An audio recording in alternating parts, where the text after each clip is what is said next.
पुरी, ओडिशा का एक coastal city, हिंदुओं के लिए बहुत धार्मिक महत्व रखता है। ये 4 सबसे पवित्र तीर्थ स्थलों में से एक है, जिन्हें 4 धाम कहा जाता है। पुरी के बीचों बीच भगवान जगन्नाथ को समर्पित भव्य जगन्नाथ मंदिर है। वे भगवान विष्णु का एक रूप है, जो हिंदू त्रिमूर्ति में पालनहार देवता है। हर तरह के लोग आशीर्वाद और आध्यात्मिक पूर्णता की तलाश में पुरी की यात्रा करते हैं। उनका मानना है कि इस पवित्र शहर की यात्रा उन्हें ईश्वर के करीब लाती है।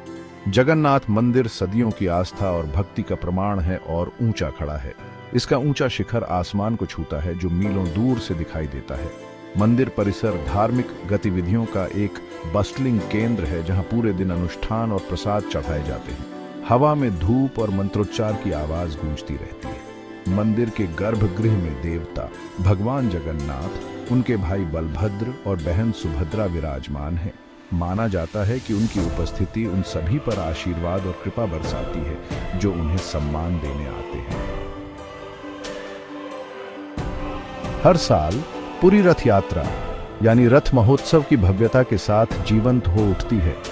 यह वाइब्रेंट तमाशा आस्था और भक्ति का उत्सव है, जो दुनिया भर से लाखों श्रद्धालुओं को आकर्षित करता है। रथ यात्रा भगवान जगन्नाथ, बलभद्र और सुभद्रा की अपने मुख्य मंदिर से गुंडिचा मंदिर तक की यात्रा का प्रतीक है। यह मंदिर लगभग 3 किलोमीटर दूर स्थित है।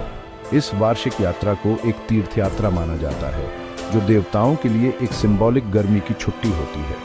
इस त्योहार का मुख्य आकर्षण रथों का जुलूस होता है। 3 विशाल रथ प्रत्येक देवता को समर्पित हर साल नए सिरे से बनाए जाते हैं। रथों को बड़े ही इलेबोरेटली तरीके से सजाया जाता है, जो पहियों पर विशाल रंगीन मंदिरों जैसे दिखते हैं। हवा जय जगन्नाथ, भगवान जगन्नाथ की जय के नारों से गूंज उठती है। जैसे ही देवताओं को रथों पर बिठाया जाता है, उत्साह और श्रद्धा की एक लहर भीड़ में दौड़ जाती है। रथों को खींचना भक्ति का एक सिंबॉलिक कार्य है। लाखों हाथ रस्सियों को खींचने के लिए आगे बढ़ते हैं, देवताओं को अपने दिलों के करीब लाते हैं। पुरी रथ यात्रा के रथों का निर्माण एक पवित्र कार्य है, जो परंपरा और अनुष्ठान में डूबा हुआ है। यह एक इंट्रिकेट प्रक्रिया है, जिसकी देखरेख कुशल कारीगरों की एक टीम करती है, जिन्हें यह ज्ञान पीढ़ी दर पीढ़ी विरासत में मिला है। निर्माण कार्य त्योहार से महीनों पहले शुरू हो जाता है। कारीगर अथक परिश्रम करते हैं, रथ के प्रत्येक भाग को प्रिसिजन और भक्ति के साथ सावधानी पूर्वक तैयार करते हैं। रथों का निर्माण विशिष्ट प्रकार की लकड़ी का उपयोग करके किया जाता है, जो डेजिग्नेटेड जंगलों से प्राप्त की जाती है। निर्माण प्रक्रिया में लोहे की कीलों या आधुनिक उपकरणों का उपयोग नहीं किया जाता है।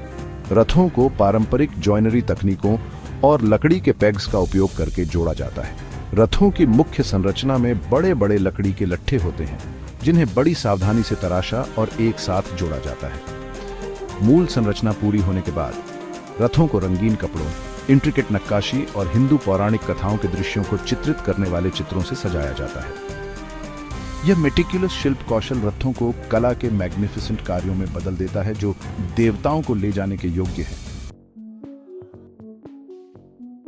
हर 12 साल में पुरी रथ यात्रा नवकलेवर अनुष्ठान के साथ और भी अधिक महत्व रखती है। नवकलेवर का अर्थ है नया अवतार। इस पवित्र अनुष्ठान में भगवान जगन्नाथ, बलभद्र और सुभद्रा के लिए नई मूर्तियों का निर्माण शामिल है। पुरानी मूर्तियों को विधिपूर्वक सेवानिवृत्त किया जाता है और मंदिर परिसर के भीतर एक विशेष स्थान पर दफनाया जाता है।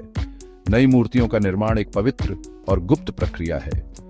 इसमें विशिष्ट प्रकार के पेड़ों की खोज शामिल है, जिनके बारे में माना जाता है कि उनमें दैवीय शक्ति होती है।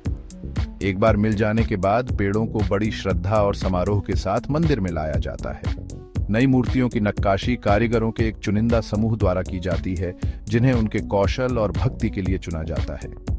नवकलेवर अनुष्ठान महान आध्यात्मिक नवीनीकरण और उत्सव का समय होता है। नई मूर्तियों के आगमन का स्वागत अपार खुशी और भक्ति के साथ किया जाता है, जो देवताओं की शाश्वत उपस्थिति में एक नए चक्र का प्रतीक है।